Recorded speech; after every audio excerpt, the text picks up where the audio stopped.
Now in step number 4, we want to understand the signature of viscoelastic material behavior. Okay, so by signature I mean that viscoelastic material behavior has some typical characteristics, and those characteristics eventually are identified through so-called relaxation and creep experiments.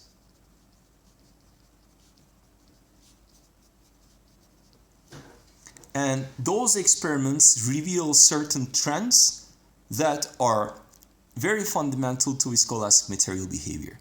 And now the previous question we asked was we proposed through a very simple combination of two rheological elements, the fundamental ones, we proposed a model that was neither elastic nor viscous. It was viscoelastic. It was one viscoelastic material model. We asked the question, is it a good model? For it to be a good model, it has to be able to reproduce these characteristics, for instance, right? So first, let's understand what those characteristics are. So I'm going to do two experiments. The experiment on the left is going to be called a creep experiment. It's a keyword that you see a lot in the relevant sections of the book as well. And the second experiment is called the relaxation experiment. So in the first experiment, it's quite easy. We will take a rod, okay, and at a certain instant in time, I am going to hang a weight on it, apply a certain force, okay, and then I'm just going to wait and see what happens to the amount of elongation.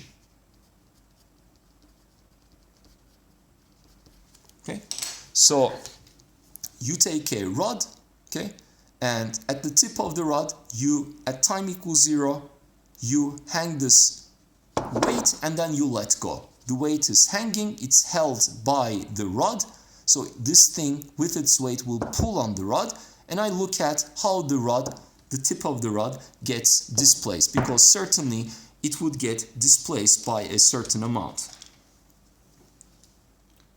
Now, that amount of displacement will probably depend on time, because the material doesn't have to be necessarily a solid. If it's a solid, for a given amount of instantaneous force, it will immediately deform to a certain amount, and then that amount of deformation will not change. Whereas if it were a pure fluid, I know that if I put a constant force, it will, let's say, shear forever, or the weight, let's say, right, if I throw in a weight into a piece of, let's say, pool of fluid, it will sink forever. The same weight causes deformation forever. But now this is not going to be either elastic or viscous. The type of behavior I'm going to observe is going to be probably a combination of the two. So that is called a creep experiment, okay? So the second experiment is called a relaxation experiment. In that experiment, I'm going to do something that is now not governed by force, but by displacement. So it's conceptually easier. At time equals 0, I'm going to impose a certain amount of displacement on this rod, okay? So I'm going to displace it by a certain amount of u, and then I will keep that displacement constant, okay? And as I keep it constant, I will measure the amount of force, okay? Suppose through a load cell that imposes that displacement. So that force will, it turns out, be a function of time. Again, the material is neither elastic or viscous. So force over area is going to give me stress, or displacement over initial length is going to give me strain. So when I post-process the data that I obtain from my measurements, what I'm going to plot here is going to be stress versus strain. Okay, but I will plot them independently. So every time, because I expect some strong time dependence, I'm going to keep the horizontal axis as time. The vertical axis, in the creep experiment, the force is a constant. in the relaxation experiment, displacement and hence strain is a constant, but the stress will change in the second one and the strain will change in the first one. That is epsilon.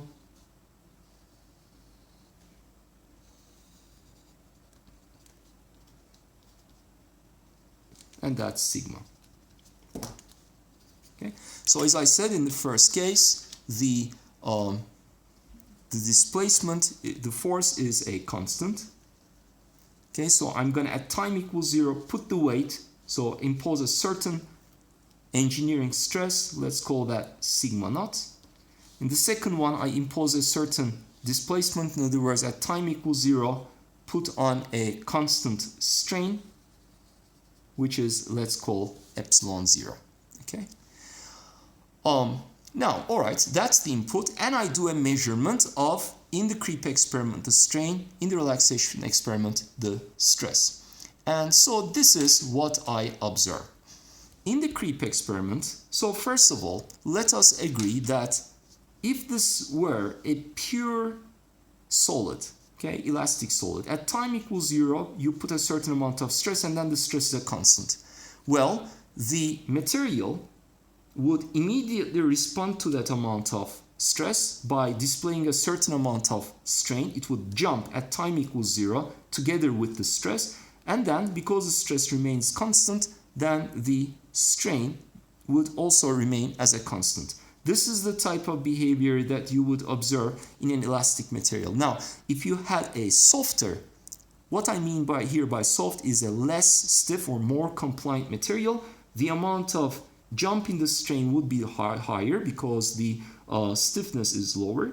And then again, however, you would see a constant stress because it's an elastic material as well. So this is a soft elastic material. This is a stiff elastic material. Now, however, in this case, I do not have a elastic material. And it turns out because the material is a viscoelastic material, so we are here working with a viscoelastic material, which is a typical, let's say, polymer, if you like, rubber. And the type of strain response as a function of time that you observe is 1. There appears a immediate jump in the strain, just like as if the material was actually a stiff elastic material, but then the amount of strain doesn't remain as a constant. What happens instead is that the strain continuously increases, but at an ever decreasing rate until ultimately, after a certain time, it again becomes a constant, but now constant as if the material was a softer elastic material. So what we see here is a strange behavior. The material immediately responds as if it is elastic, but then goes towards a behavior ultimately which is also elastic but now softer than the initial one. So an initially stiff and a ultimately soft response. Initially stiff, ultimately, when I say ultimate, after waiting for a sufficiently long time, and we're going to characterize the extent of that waiting soon, ultimately soft behavior. Now, this is the signature of viscoelastic material behavior.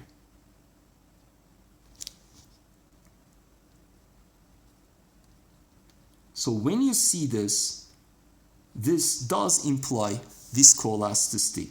So initially stiff, ultimately soft. The same idea applies actually to the relaxation experiment.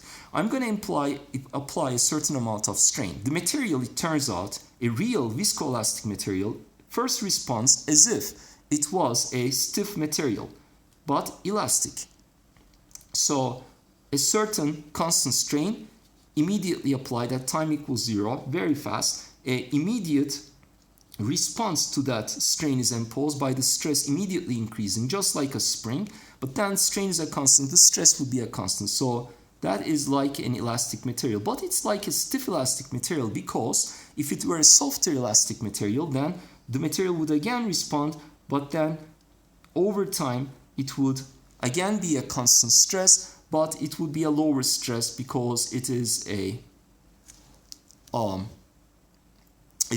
softer type of behavior. Now, a real viscoelastic material, on the other hand, is one that starts off initially stiff, so the material immediately responds to the amount of strain that you impose, the stress immediately jumps, and then it ultimately goes to a soft elastic response. Okay, so again, initially stiff, but ultimately soft. Okay, so these two are the types of observations you make with a viscoelastic material. So if you have a viscoelastic material, or you suspect it to be viscoelastic, then you do relaxation or creep experiments, and the stress versus time curve for relaxation has to be like this, more or less, qualitatively at least, immediate jump followed by a steady decrease towards some final value. That final value is non-zero. You see, it doesn't decay to zero. And the immediate jump is a certain finite value. It's not unrealistically large. It's not infinitely large. It is a certain amount of jump. And likewise, when I look at creep, if I do an experiment, constant stress, there's an immediate change in the strain. It's not zero. It doesn't start off from zero. It's an immediate change followed by some gradual change towards, again, a limiting value. The strain doesn't increase forever. It goes to a finite value and stays there. That is typically what you observe with a viscoelastic material behavior. This is experimental data, okay, representative of experimental observations. And now we would like to build material models, in other words, models that are able to predict the same type of curve for this input or that curve for that input. And if we do that, we will have a good viscoelastic material model. Now, finally, how do you keep the words creep and relaxation in mind? Creep, right? The stress is a constant, and when something creeps, right, it just moves on forever. So this is like moving for quite a bit of time. Not maybe more forever, but actually it's moving more than you predict it to. Initially you predict that much, but then it keeps moving. It keeps creeping under the action of the force. Relaxation, initially high stress, and then you remove the stress gradually, not towards zero, but some limiting value. So you relax the material and reduce the amount of stress. So that's how you can remember qualitatively the names of these two experiments. But now let's go on to modeling of this fundamental experimental observation.